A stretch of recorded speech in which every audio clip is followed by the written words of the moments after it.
they've got enough crowd control to set up for a second marksman. Yeah, and Ignar's going with Blitz again. Nice. Because why not, right? Why go with this?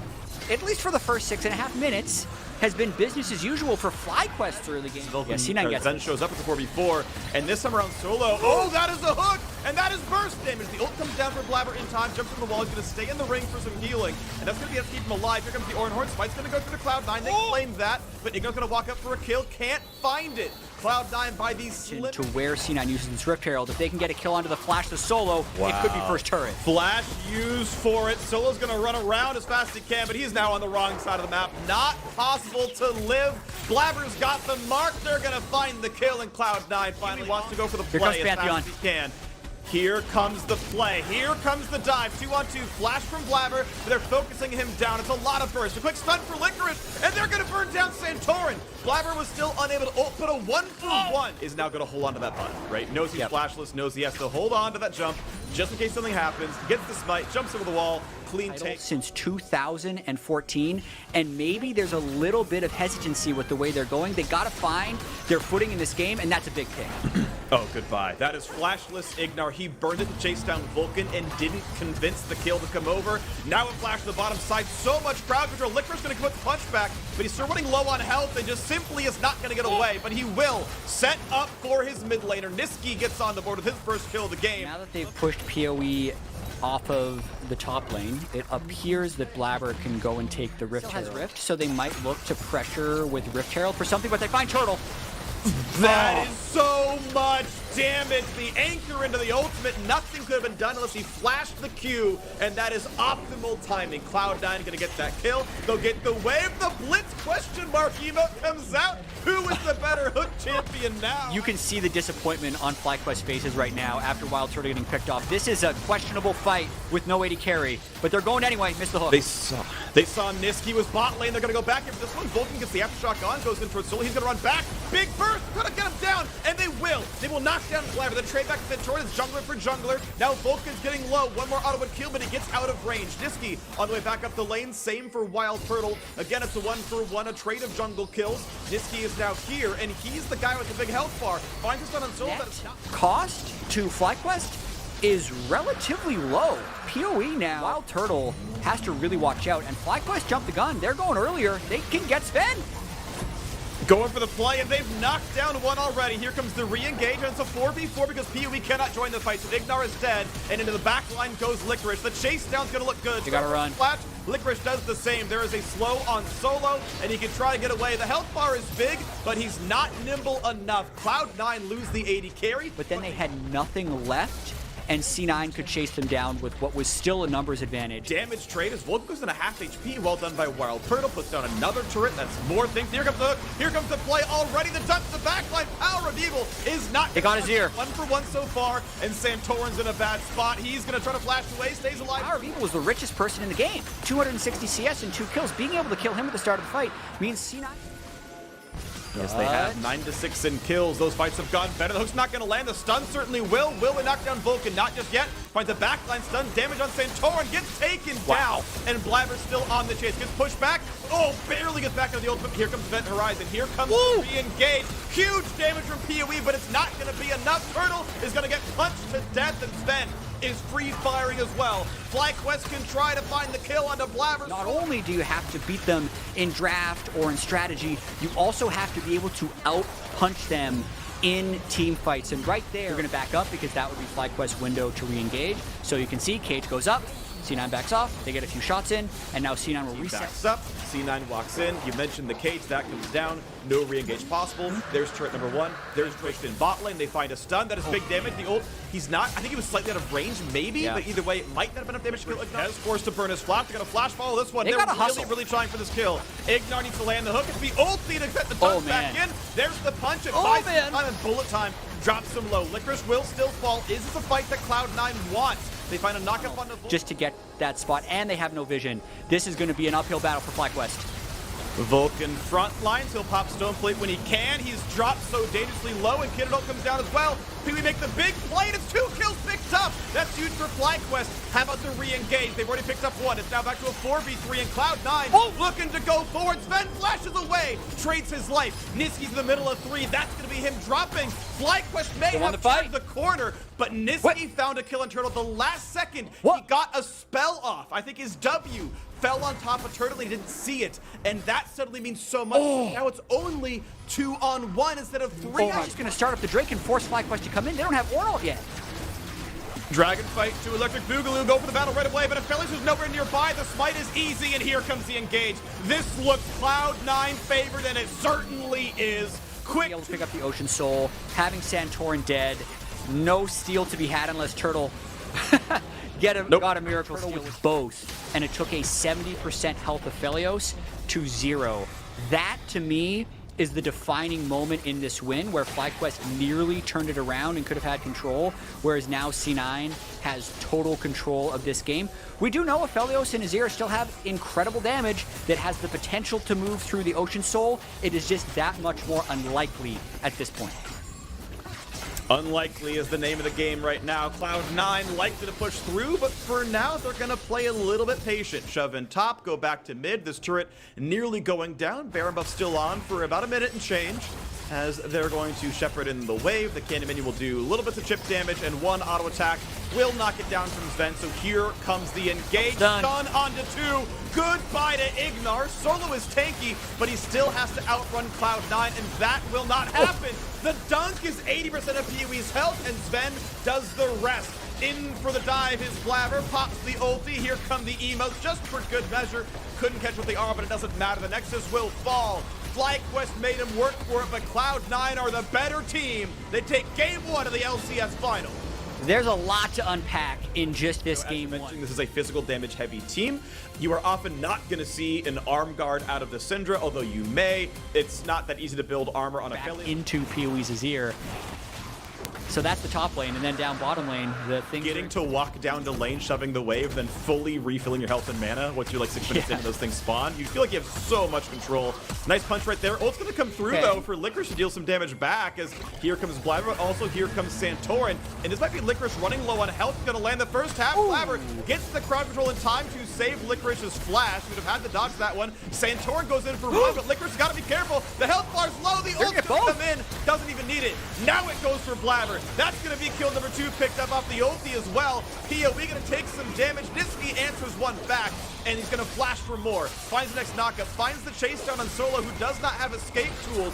Will they have the damage with play? Yes, they will. Niski finds a double. The race is now item-wise. I will point out that Power Beevil does have some more defensive tools. Nice flash follow, but Sven is already fairly safe back there. Ignar's flash really accomplishes nothing. Yeah. Sad to say, and now Wild Turtle slowed, still flashless. Not a chance to get away. Burns the heal, but he's still not going to live through it. And Ignar, when his play back up, can they pull him in? There's the Yasuo ult. There's a ton of damage, and we're just taking double kill for double kill for double kill. Zen on the board for 2. Ignar looks a little tilted.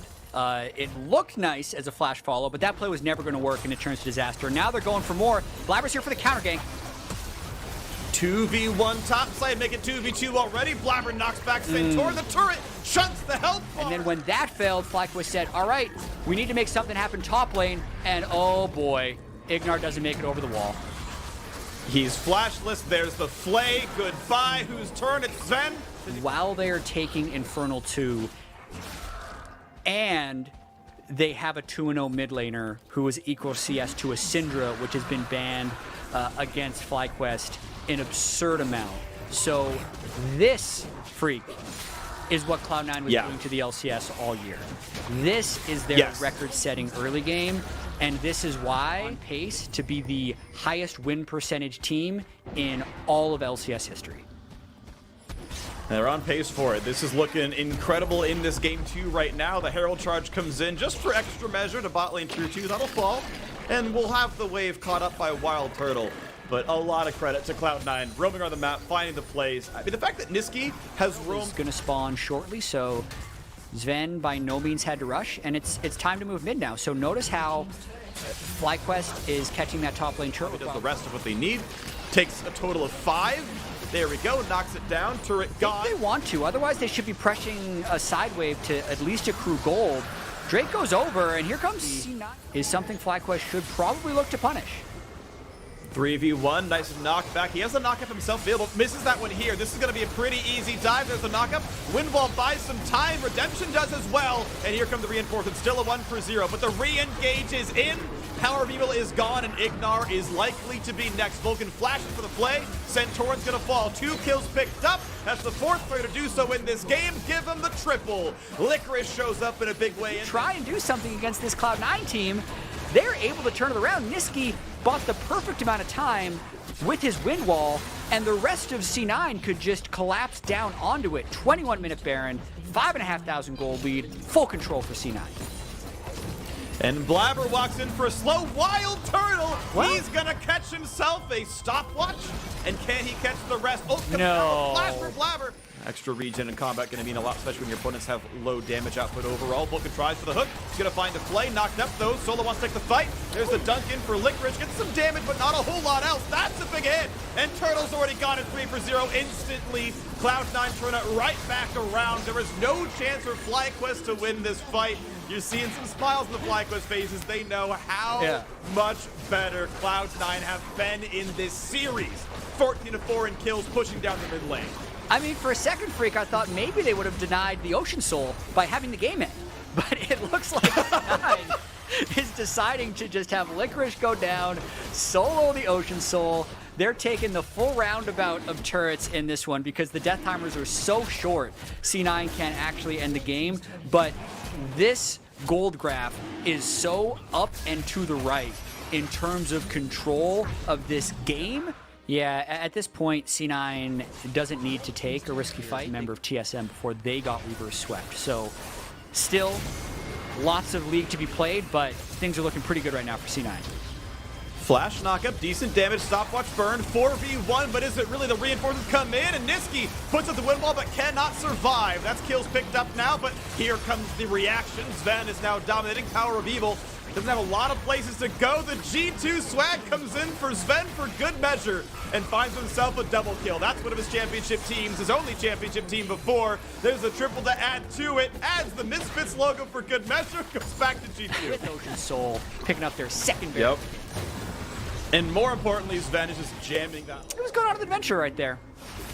Seems like he's fine. He blue spied and walked away, but Solo is going to be in a little bit of danger. That dunk does a bunch of damage. Turtle flashes out to safety, but Solo's at half already. Look at the cast. It nearly kills him already, and it's actually a kill picked up. Hey, well done to FlyQuest to get one on the board. A knock up onto Licorice, but Solo cannot get away. The flash does nothing. That's the 4th kill in a row now for Licorice up in that top lane. Yeah, a little surprising. Blabber died with his Zhonya's Hourglass still available. Looked like a bit of a CC lock. He was hoping to get the heal from Redemption and died just beforehand. Still, though, there ain't stopping Sven at this point. 906 Callista with Baron buff, and C9 looking to open up 2, maybe 3 inhibitors. And looking to close the game out in about 30 minutes here as the middle inhibitor turret's going to drop. The bot inhibitor itself is already gone, and there's no defense for mid lane. Now, we'll point out that the respawn slightly favor FlyQuest and that Blabber. The boards. There is the darkness. There is now FlyQuest not knowing what's going on this side of the map. There's the hook into the front line. There's the block. They play back solo. And here comes the engage yet again. Stopwatch gets burned on a Blabber. Nitski's already in the back line. Fights Santorin, who jumps away and stays alive. But Blabber finds out the first kill. The second one goes over to his top laner. And that wind wall was perfect. It blocks everything from PoE. A double kill for the jungler. Double kill for the top laner. There's the kills coming through fast and furious. The Bud Light Ace for Cloud9. They will not go for the Dragon. They will go for the Nexus. A 30-minute win is almost slow for their taste, but it was dominant the whole way through. Cloud9 going to have a 2-0 lead in the finals, on their way to be the best team to ever defeat North America. This is a slaughter as the Nexus falls. Niski proves he is not a KDA player, flying into the Nexus right at the end as C9 make PoE. I mean, the fact that Syndra has been so dominant, the Rumble is the thing that you match it with. I'll get into specifically how it wasn't realistically easily ganked and able to play it out pretty well. Licorice and Solo battling. Suddenly, 3 members top lane. The flash stun. Licorice burns his own flash, but he will go down. 3 for Drake control. this bot lane is going the way it has kind of all series long, which is that Sven and Vulcan, by far the best bot lane in the league. Big conditions here for FlyQuest. Number 2 all-pro support, right? And it's not from his laning, it's from his roaming, it's from his mid-game plays. Right now that he's being pushed out of the lane, he's been unable to win the lane itself, of course. One plate already gone bot side, and now 4v1 Turtle is equalized. He's taking turret shots. He brings up Summoner Heal. There's the knockup. There's Ignar showing. Turtle's going to flash the exhaust on him. That kill's going to come through. Finds the root, but Blabber a bit more golden XP towards him. Nice little stun. Here comes the Ornhorn. Perfect timing. Niski does have flash, but can't get away from the knockup. Here's the rest of the chase, but they can't get the rest. And PoE is dropped to 100 health. Poor Wild Turtle. He also has the Nimbus Cloak on Rumble, so when he uses summoner spells, he gets that little extra bit of move speed. And we might see a Rift Herald fight right here. Nice flash. Another flash play. Ulti is traded back and forth. PoE able to get away from Equalizer early, and Niski is running out of health. Santorin's on the board for 1. Blabber having a hard time against PoE, but that Syndra's on the wrong side. Flash up Vulcan not going to land. Next knockup neither. PoE goes to the play, but it's going to be turned back around, and Vulcan's on the lead. This is nearly enough for the charge to kill it wholesale. They're going to put some more damage in. As long as Vulcan stays at that distance, he won't steal any gold. Walks in for the rest of it, though, and he will share in some of that first turret. A bit of fire, and it's maybe a single plate kill as Pantheon shows up. Santorin finds the stun. Oh, man. Big damage on Niski, but now they got to run away again. Here comes the teleport. Suddenly the rest of the squad is there. Equalizer is decent damage, but not a ton. Santorin, though, has to be afraid of this one. Ignar shows up, and they have the damage to kill off Niski. The tower dive works long-term. Licorice, Vulcan, and the rest of the crew is here. Blabber's going to try, but maybe not very well. There's the knockup in. There's the kill coming through. Licorice trades back on a Santorin, but the 2-for-1 team fight in the favor of FlyQuest. And it might not be done. Vulcan is looking because Sven is coming through River. This would be a 3v3. Well, it goes for the ulti. That's not going to land. Turtle was actually catching up on CS a little bit down in the bottom side. A game he was completely out of.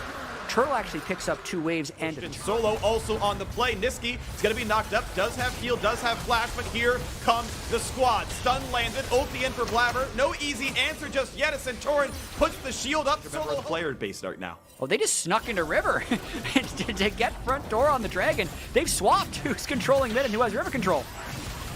Oh, but they found CC onto Blabber and shut him down instantly. Here comes the dive. FlyQuest need this fight, and they may have just found it. Vulcan's pushed out. Niski saved the backline. Equalizer over the top is a lot of work. Solo drops low. There's the first kill. It's a 1-for-1 so far. Ooh. Flashes to safety, but I've seen this before. Aatrox in the bot. River finds a double.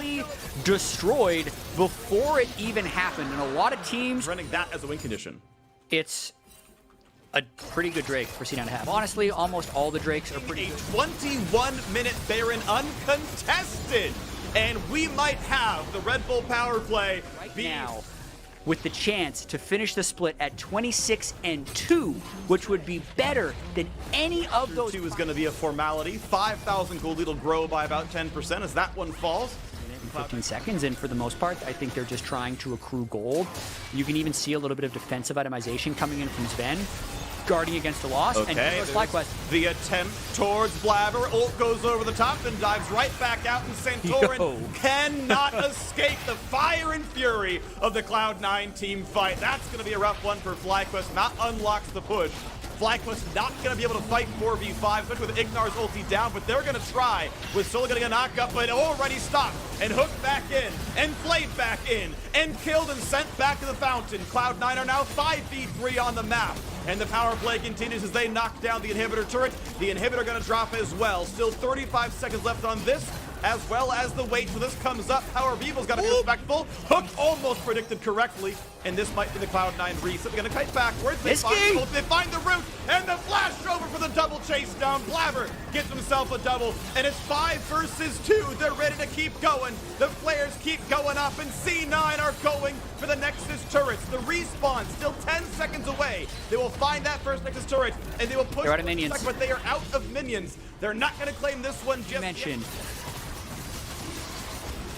The dragon difference, the mountain soul, a bit more than maybe was predicted, and catches the engage that allows him to get more of it. Sven gets the lantern, gets the mid lane. Very soon in Sven's inventory, that'll be very, very high DPS actualization for him on the affiliate. The flash play going for the kill instead. Santorin forced to flash out to safety, and he will stay alive. But Vulcan still wants in, just walks up for the hook. He's going to catch that one. Solo finds the knockout. Oh, they killed Here Sven. comes the fight, and they have shut down Sven. That is a huge pickup, but is it going to be enough? Licorice fighting back in the backline. Santora's going to drop as well, and can you kill anyone else on Cloud9? It's 2 answered kills. Stopwatch burn for Ignar. Play's going to let him just barely walk away, but Turtle is going to fall as Licorice continues the chase. It's a 3-for-1 team fight, and it might be a 4th. Licorice is still trying to find a bit more into Ignar. He's going to stab him in the back. And a 4-for-1 team fight. They don't need the Baron. They need to push down the base. They just needed one team fight, and they got it. Solo is the only thing standing in the way of Cloud9 lifting the trophy, and it's not going to be enough. He's trying to stall as much as possible. He's got respawns in 10 seconds. It's a tanky man. Redemption helps build the time, though, and that is Nitsky on a rampage. Santorin's back alive, but the Nexus turrets are going to fall. Santorin goes for minions, then back to the engage. The bot lane's alive in 5 seconds, but they will not stop it. Cloud9 waited 6 years, and they will hoist the trophy again. For all 5 players, the first time in their careers, the Nexus falls. Licorice deals the killing blow, and Cloud9 win the 20. Welcome, everyone. Thank you so much for coming to us because I'm so excited to bring you the first words from one of our champions. I've got Sven here. And first things first, from Niels back in the day to Sven now, you have become the first player in the world to ever win a title in both the European and North American Pro Leagues. So here's your chance. Tell the world, what exactly does this mean to you?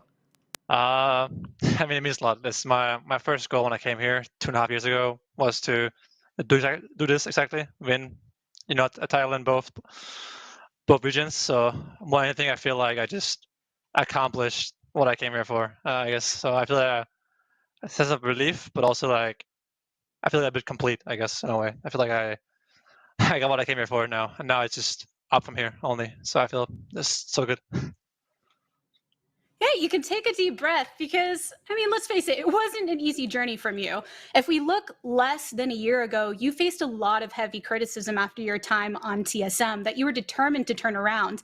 And you managed to do so in a matter of months between the offseason and the beginning of the spring split. So what was it, whether it was driven from you directly, maybe a combination of that and the support around with Cloud9, that allowed you to make that quick turnaround to becoming one of the best ADCs in this entire region, if not the best?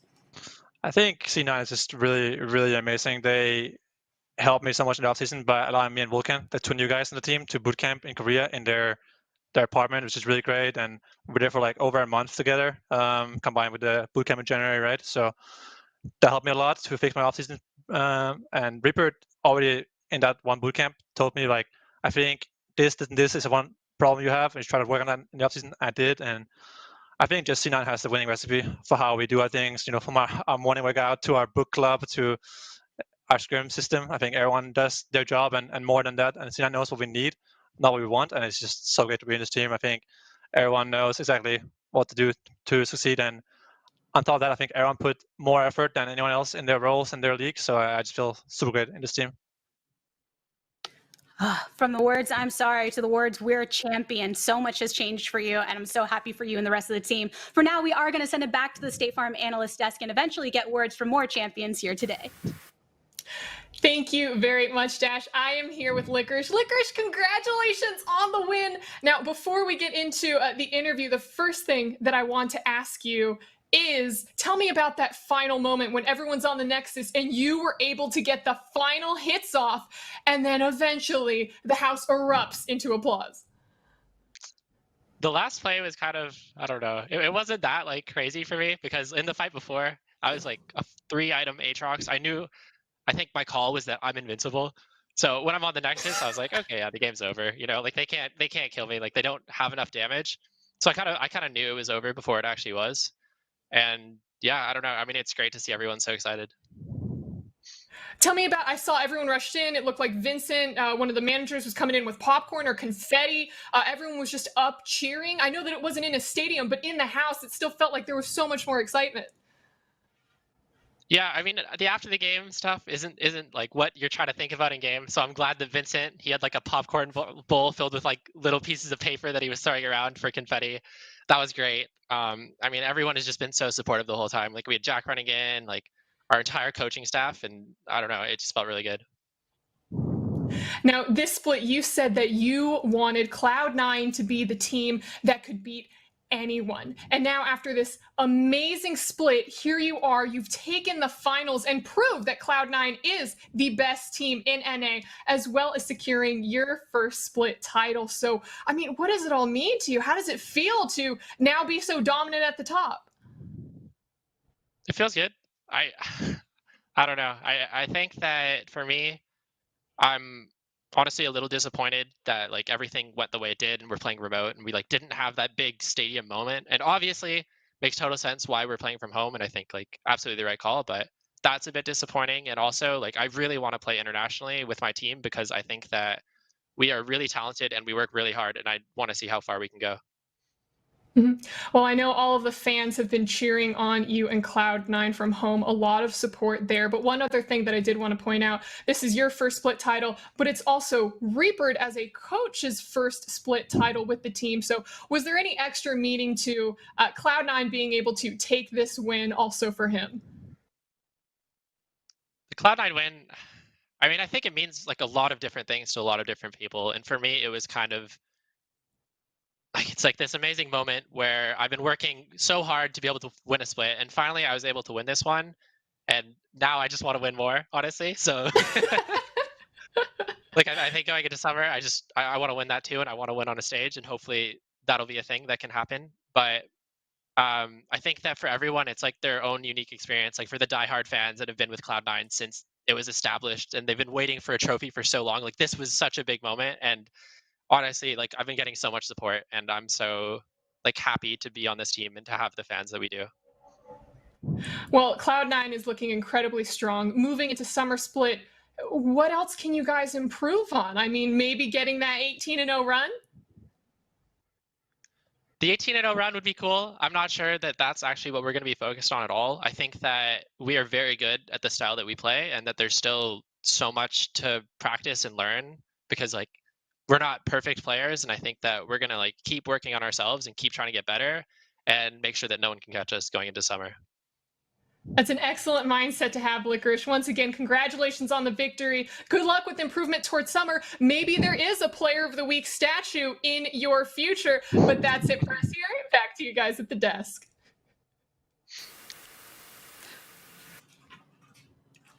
Thank you so much, Dash. We are hearing from one final player from the new championship Cloud9 squad, and it is Niski. First things first, I want to hear from you is you've developed a reputation as a vocal leader as well as somewhat of a class clown for your team. And we've heard about the meaning of this being the first title for everyone and how much of an importance that is for Cloud9. But how did your role then have to change, considering you all knew you had championship potential, but there's still so much pressure going into this match? I mean, to be honest, I think my team is really good compared to like the other teams. Like I don't know, my ball lane is always winning lane for some reason. Licorice is holding his own, and then me and Blabber are just doing our things. But I feel like the most important thing that we did today as a team, I think, is just no one kind of got cocky. Like we all played at our best performance, I think, and that's why it was a 3-0. And I think that's something that shows me how we are as a group. We're dominating the whole split, and then even in the finals we still dominate, and I think it can still only go up from here, you know. So yeah, I'm just really happy. While it's so wonderful how much honor you all give to your teammates in this situation, I want to talk a bit about your specific performance, because even the casters were talking about how they can send 4 people to your lane and you are totally good on your own. You contributed so much of your improvement to watching other players like Duembi during the off season. But did you ever feel at some point during this split that you developed your own trend setting style as far as within the North American scene? Yeah, I mean, definitely. I think watching Derby was like the first step, I guess. Like I think I watched a lot of other mids, and then I watched like Rookie and then Chovy, you know, like just a lot of really great mids were like, what can I do that they do? And then just kind of trying to fit it in my playstyle, I guess. And then I started doing the timers like Doinby, and then I kind of have my own champ pool, and then like I can play mages, I can play melees, you know, like I just wanted to be a really good player that you can draft around, and like that the enemies are really scared of you, that they have to like either focus you or kind of give up on like some champions, you know. So I don't know. I think for me it was just really important that this year I was good enough, because I mean after last Worlds I realized that like I wasn't even sure if I would stay on Cloud9 or not, because I mean my Worlds performance was really bad. So I had to make sure that I stepped it up, and I feel like I gave them a trophy, so you know there's nothing else I can do.